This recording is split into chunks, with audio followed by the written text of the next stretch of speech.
Hi, this is Michael Collins Piper coming to you from the Washington, D.C. headquarters of American Free Press, the national weekly newspaper published on Capitol Hill. I'm here today to talk to you about the phenomenon of Occupy Wall Street. Now, it's very, very interesting to see the way the media is treating Occupy Wall Street, and also the way many good Americans are responding to this effort. Unfortunately, we're finding too many good conservative types joining in with the cry that Occupy Wall Street is anti-American, anti-capitalist, against good traditional American ways. Nothing could be further from the truth.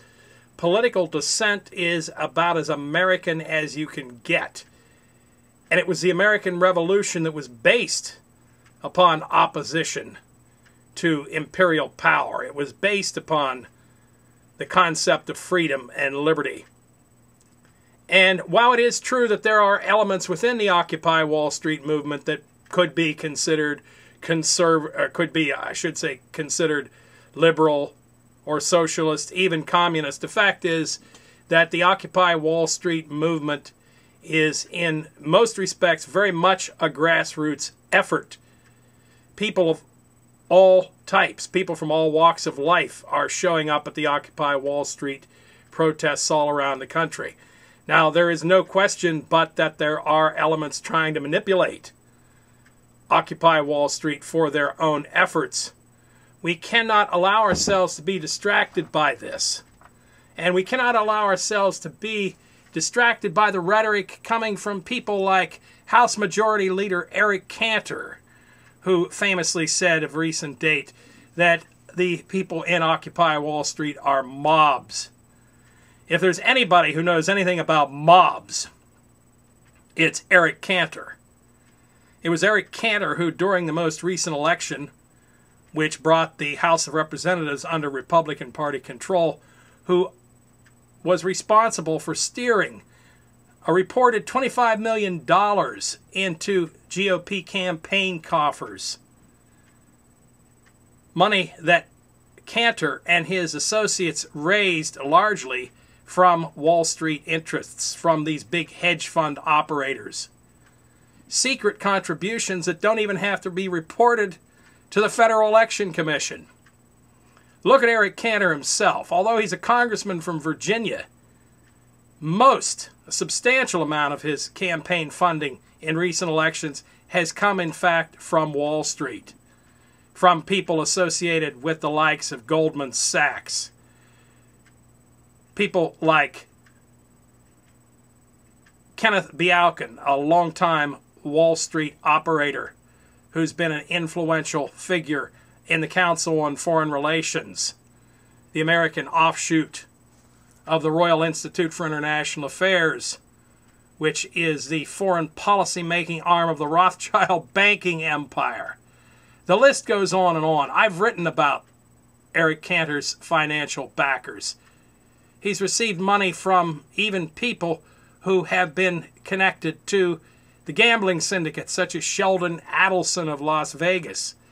And I might mention also that Kenneth Bialkin, the Wall Street lawyer I mentioned earlier, himself has ties, long-standing ties, going back decades to the crime syndicate.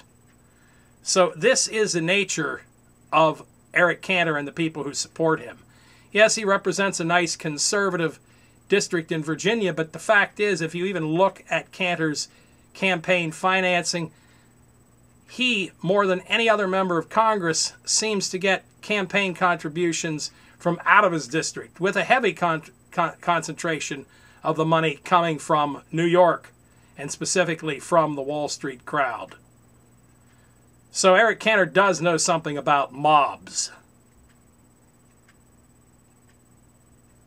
Occupy Wall Street may not be perfect, but it does represent a growing concern, a historic concern in America about the influence of Wall Street money in both the Democratic and the Republican parties. And even as far as the Tea Party movement is concerned, it also represents grassroots concerns. But unfortunately, What we see now is the powerful media in this country trying to pit the Occupy Wall Street movement against the Tea Party. There are divergences of opinion, of course, between these very diverse groups. But within Occupy Wall Street, just as within the Tea Party, you find certain common threads that we need to keep in mind. Concerns about the power of the Federal Reserve, concerns about the power of the big media, and concerns about Wall Street. So what we need to do is spread the word. Let people know that it's a good thing when people in the United States are standing up and speaking out. Spread the word. Let people know that American Free Press is the voice of the Second American Revolution. Encourage them to come to AmericanFreePress.net. It's very important, folks. Don't let the media mislead you.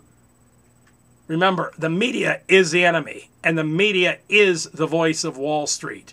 It's the voice of the powerful families and financial groups, interlocking, interconnected, who work together to ensure their continuing power and do everything they can to suppress the power of the people.